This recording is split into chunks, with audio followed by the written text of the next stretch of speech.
Want to know what successful people are doing with their money to create wealth and use it consciously for the greater good?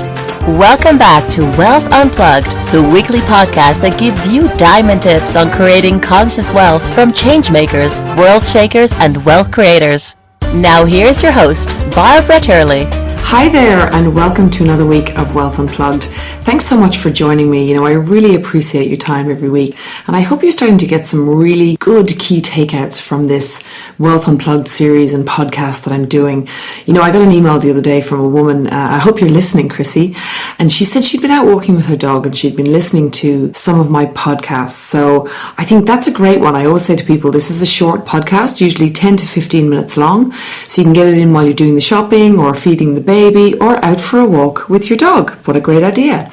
So basically, for any newbies out there, this is the show where I take my key takeouts that I pick up from the guests I'm interviewing every week on my Feminine Wealth TV show, which is an online TV show that I also do every week. And I basically sit down and I take the key things that I learned in the week from my guests, and I talk about it here on the podcast. So it's a quick way for you to get some good strategies that you can implement really quickly in your life. So I had such a great week this week. I've been playing around with the show, the Feminine Wealth TV show, and I've been trying to interview more guests who are actually offshore, who are not here in Australia where I'm based. And that presents its challenges. There's obviously technology issues and all this sort of stuff to deal with. But I had my second show with a guest who is based in Rome, in Italy. And she is an amazing, gorgeous, inspiring Italian woman. And she's as sexy and sassy and feminine as, all Italian women are. And it was great having her on the show because she basically runs 7 different companies on 5 different continents. And she has driven all of them collectively to a $30 million in success. So I just was dying to get her on the show. That lady is called Alessia Marini. And she's a leadership coach and consultant now, and her company is called Women in Power. So she teaches women how to step into their feminine power and really own it, which I just absolutely loved because the whole word power and the concept of power is such a masculine thing, but Alessia brings this feminine, beautiful energy to it, and it's exciting and electric to be around. So I got her on the show, and of course I was dying to ask her, what is the $30 million formula for success with all these companies, and how do you do it, but while still maintaining your sanity, your femininity, and your peace of mind and your calm, I guess, and staying close to core. So, the first key takeout I really took from Alessia, and I have to say I learned a lot on the show from Alessia. I loved having her on there. But the first one was this whole belief that we have in society, and I think all of us women have it, that even if we're not conscious of it, we feel that you need to act like a man to succeed in business. And what's really starting to happen is that lots of us as women, we're going into business, either in corporate or in our own businesses, and we're feeling like we have to be a man of a woman in order to succeed. So I think 2 things are happening here. Number one, in the corporate world, women are becoming kind of very masculine to try and climb the corporate ladder. Now, I was in the corporate world for a long time, so I know exactly what this type of persona is. You feel like you have to be strong and upstanding and in very masculine ways to actually achieve and to be seen as a leader. I think similarly, something kind of the opposite's happening in the entrepreneurial world, from what I've seen so far anyway. Women out there, all you girls are, some people are leaving the corporate world to start their own businesses just because they don't want to be in that rat race fight anymore. But we're kind of going the other direction, in that we're sort of playing really, really small and saying, well, I just want to have a small business that allows me to be myself, allows me to be authentic and true to who I am. Because again, we equate big global institutional type businesses with very masculine energy. So Alessia's story on this and how she sort of came this conclusion herself, very, very interesting. She comes from a really entrepreneurial family where her parents worked together actually, and her mother and father ran a very, very successful travel company in Italy. And unfortunately, at one stage, probably 10 or so years ago, her father became quite sick and she had to take over the running of the business all of a sudden out of nowhere. But she was kind of always involved in the conversation, so it wasn't that big a jump, but she had to go in there and roll her sleeves up and start doing the work. And what started to happen was she started feeling really tired, overwhelmed, exhausted, kind of pissed off with the whole thing really, because she wasn't interested in the business. She just felt like she couldn't be herself in there. And she said that, it was interesting. She went into the business, and obviously her father was an amazing role model that she had. And, she took the reins from him and, started basically having relationships with clients and staff in the same way that he did. She started looking to try and get solutions and drive results in the same way that he did, and the way that she kind of had been taught how by him. And although there was nothing wrong with the way he was doing it, it didn't really allow her to step into who she truly was. So after a while, she decided she hired a coach. And it wasn't a coach to help her to get the results in the business. It was actually a coach to help her to exit. So she had decided she'd had enough. And she got this, thankfully she got this amazing coach. And this is the power of getting good coaching, right? The amazing coach she had asked her why she didn't feel passionate about the business. And she said, well, I just can't be myself here. I can't, I want to escape. I feel trapped. I feel overwhelmed. I'm exhausted. I'm not interested. All the rest. I think a lot of us women would feel that way. I know a lot of you out there are feeling the same way. And he asked her why she couldn't bring her passions into the business and why she had to do it the way that she was. So to cut a long story short, and you should probably listen to the interview to get more of this, but he helped her to see that the things she was really passionate about were kids and animals. And he taught her how to see that by bringing her passions into the business, she actually could realize more of her personal vision and get more of her true self to come out. So how do you bring kids and animals into a travel business, right? Well, she launched a side project, and she launched a charitable side to the business.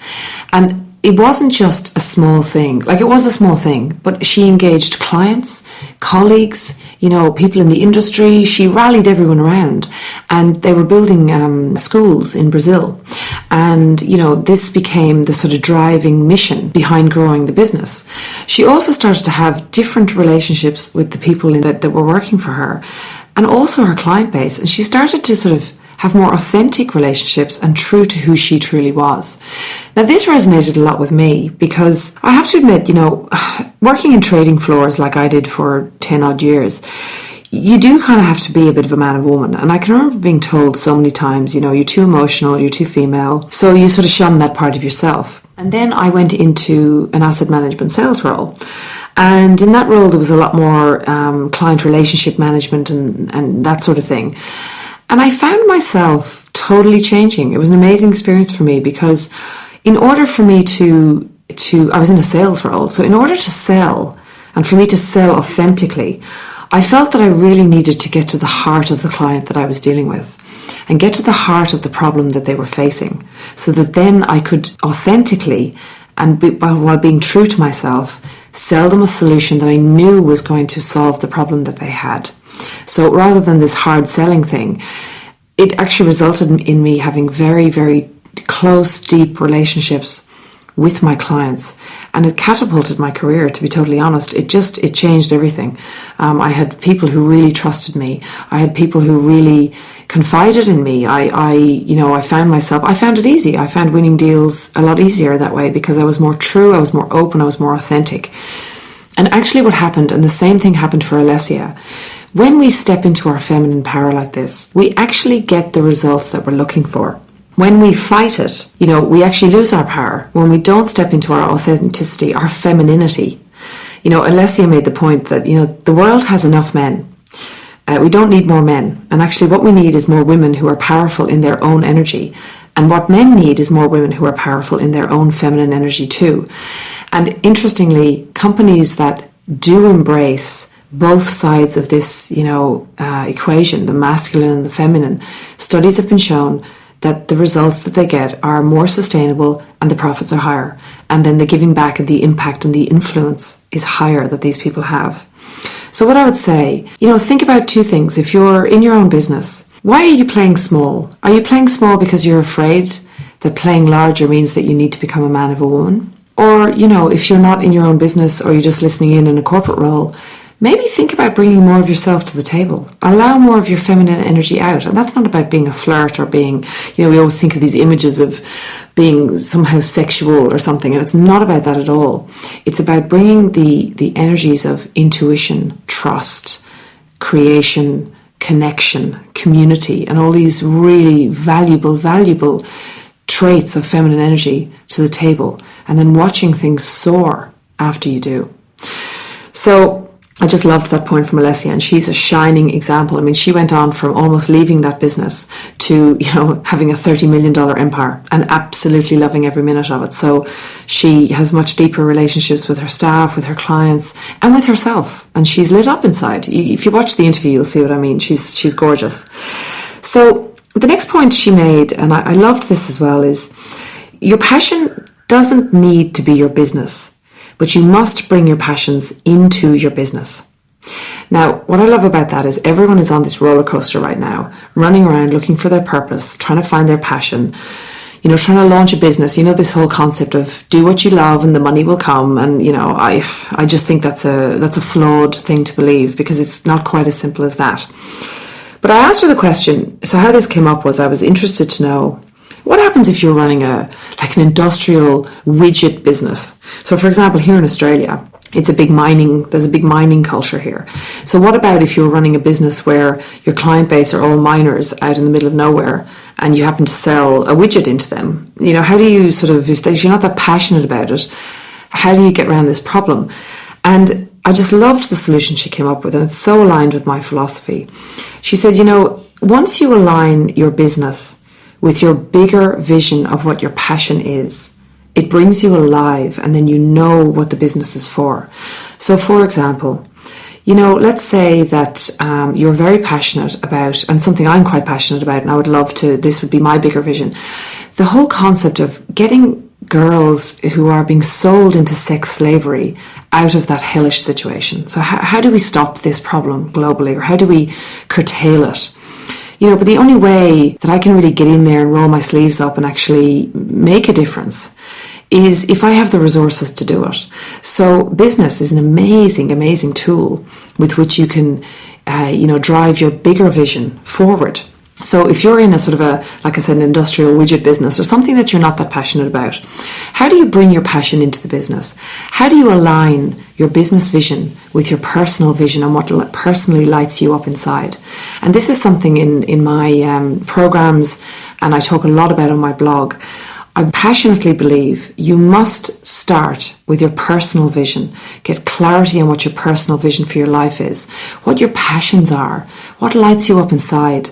And then after that, develop whatever business you're in, develop a business vision that will fuel that and that is designed to fuel that, rather than you just working for the man, or you just, working to keep the business going. And I think what you'll see then, when you grow your business by connecting to a bigger vision, you actually will grow a much larger business, and you won't be so scared to step up and make a lot of money, because all of a sudden it's not about the money.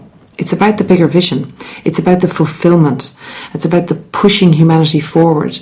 How beautiful is that? How would you love to feel that way? So I want, just step up and don't be afraid of larger businesses. You just got to be you, and then connect your big, audacious vision with what your business, the business is the engine. So, we talked a lot about, her 5 steps. Alessia has this amazing 5-step formula for coaching women how to be a woman in power.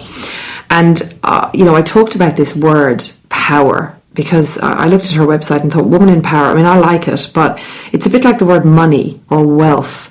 These words, they kind of trigger interesting emotions in people. And power in particular has very, very masculine connotations.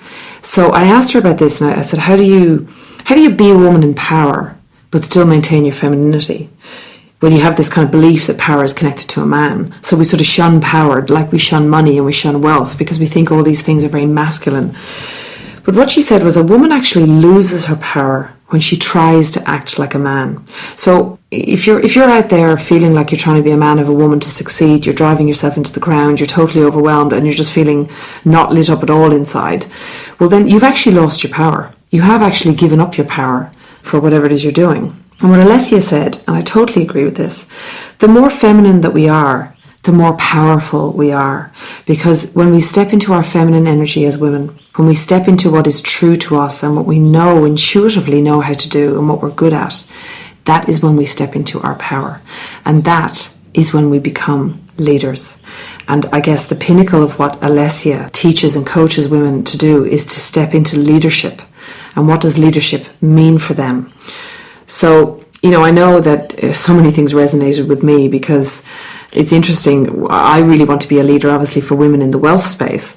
And to be a leader, it's this whole thing of stepping into your feminine power. And to be a leader in the wealth space is an interesting thing as a woman, because I had to look out there, and every wealth speaker and coach, there's a lot of women out there, and no offense to anyone listening, but it's still a very masculine culture.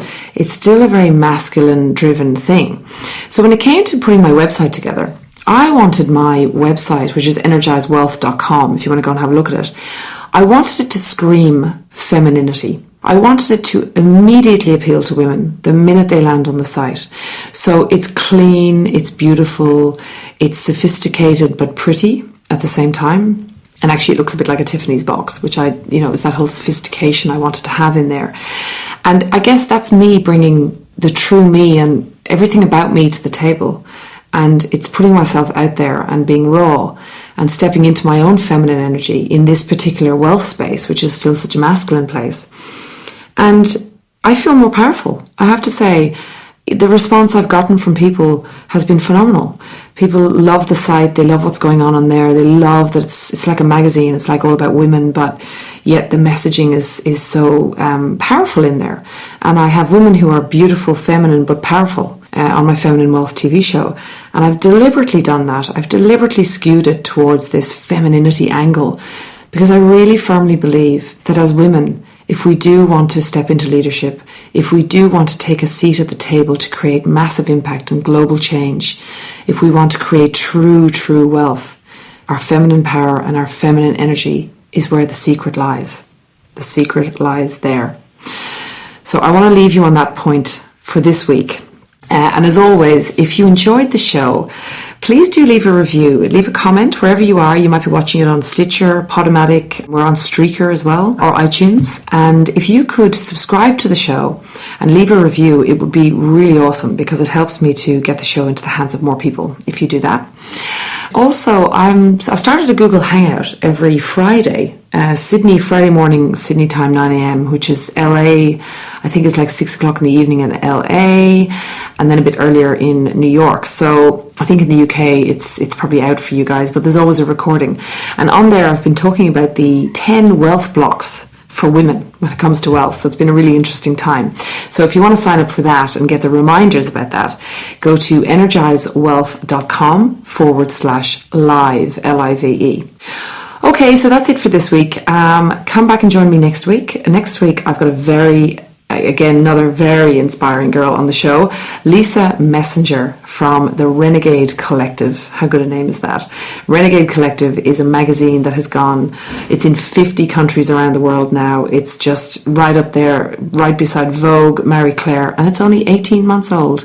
And Lisa Messenger is a great girl from Sydney who pulled it off, and she understands the power of leverage. So be sure to tune in next week, and I'll see you then. Thanks for tuning in. Come and join us on energizewealth.com to continue the conversation. Get your free video training, 7 Steps to Energized Wealth, and watch the video interviews that were the inspiration behind this episode.